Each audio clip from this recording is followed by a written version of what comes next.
بسم اللہ الرحمن الرحیم۔ ایک مچھیرے کا درد بھرا قصہ، جیسی کرنی ویسی بھرنی، ظلم سے بچیے۔ علامہ ابن حجر رحمۃ اللہ علیہ نے اپنی کتاب الزواجر میں لکھا ہے کہ ایک شخص نے کہا، میں نے ایک شخص کو دیکھا جس کا ہاتھ کاندھے سے کٹا ہوا تھا اور وہ چیخ چیخ کر کے رہا تھا، مجھے دیکھ کر عبرت حاصل کرو اور کسی پر ہرگز ظلم نہ کرو۔ میں نے آگے بڑھ کر اس سے پوچھا، میرے بھائی تیرا قصہ کیا ہے؟ اس شخص نے جواب دیا، بھائی میرا قصہ عجیب و غریب ہے۔ دراصل میں ظلم کرنے والوں کا ساتھ دیا کرتا تھا۔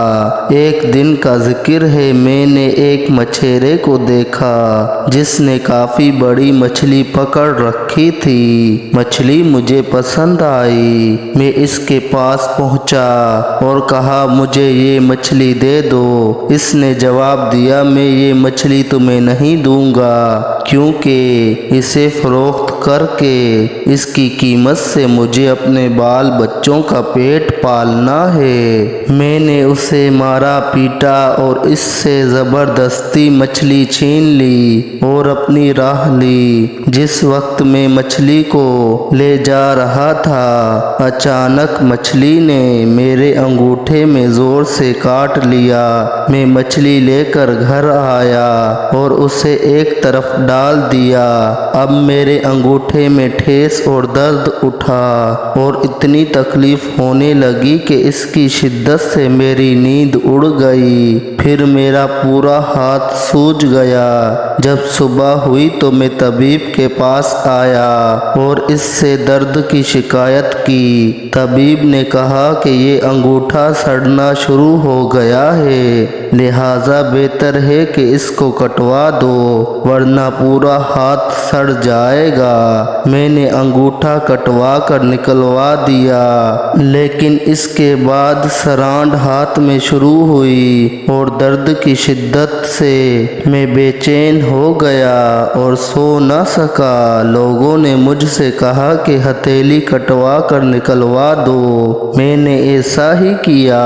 اب درد بڑھ کر پونچھوں تک پہنچ گیا۔ میری نیند اور چین سب اڑ گئی اور میں درد کی شدت سے رونے اور فریاد کرنے لگا۔ ایک شخص نے مجھے مشورہ دیا کہ کوہنی سے ہاتھ الگ کر دو۔ میں نے ایسا ہی کیا، لیکن اب درد مونڈے تک پہنچ گیا اور سڑانڈ وہاں تک پہنچ گئی۔ لوگوں نے کہا کہ اب تو پورا ہاتھ مونڈے سے کٹوا دینا ہوگا، ورنہ تکلیف پورے بدن میں پھیل جائے گی۔ اب لوگ مجھ سے پوچھنے لگے کہ آخر یہ تکلیف تمہیں کیوں کر شروع ہوئی؟ میں نے مچھلی کا قصہ انہیں سنایا۔ انہوں نے کہا کہ اگر تم ابتدا میں مچھلی والے کے پاس جا کر اس سے معافی مانگتے، اسے کہہ سن کر راضی کر لیتے اور کسی صورت میں مچھلی کو اپنے لیے حلال کر لیتے تو تمہارا ہاتھ یوں کاٹا نہ جاتا۔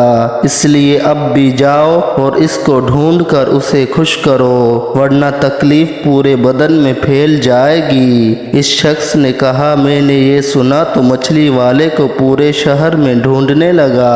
آخر ایک جگہ اس کو پا لیا۔ میں اس کے پیروں میں گر پڑا اور انہیں چوم کر رو رو کر کہا کہ میرے آقا، تمہیں اللہ کا واسطہ ہے، مجھے معاف کر دو۔ اس نے مجھ سے پوچھا کہ تم کون ہو؟ میں نے بتایا، میں وہ شخص ہوں جس نے تم سے مچھلی چھین لی تھی۔ پھر میں نے اس سے اپنی کہانی بیان کی اور اسے اپنا ہاتھ دکھایا۔ وہ دیکھ کر رو پڑا اور کہا کہ میرے بھائی، میں نے اس مچھلی کو تمہارے لیے حلال کیا، کیونکہ تمہارا حشر میں نے دیکھ لیا۔ میں نے کہا اس سے کہ میرے آقا، خدا کا واسطہ دے کر میں تم سے پوچھتا ہوں کہ جب میں نے تمہاری مچھلی چھینی تو تم نے مجھے کوئی بد دعا دی تھی؟ اس شخص نے کہا کہ ہاں، میں نے اس وقت یہ دعا مانگی کہ اے اللہ، یہ اپنی قوت اور زور کے گھمنڈ میں مجھ پر غالب آیا اور تو نے جو رزق دیا اس نے مجھ سے چھین چھین لیا اور مجھ پر ظلم کیا، اس لیے تو میرے سامنے اس پر زور کا کرشمہ دکھا۔ میں نے اسے کہا کہ میرے مالک اللہ نے اپنا زور تمہیں دکھا دیا، اب میں اللہ کے حضور میں توبہ کرتا ہوں اور وعدہ کرتا ہوں کہ کسی ظالم کی مدد ہرگز نہیں کروں گا، نہ کبھی خود ظلم کروں گا، نہ ان کے دروازے پر کبھی جاؤں گا، اور انشاءاللہ تعالی جب تک زندہ رہوں گا اپنے وعدے پر قائم رہوں گا۔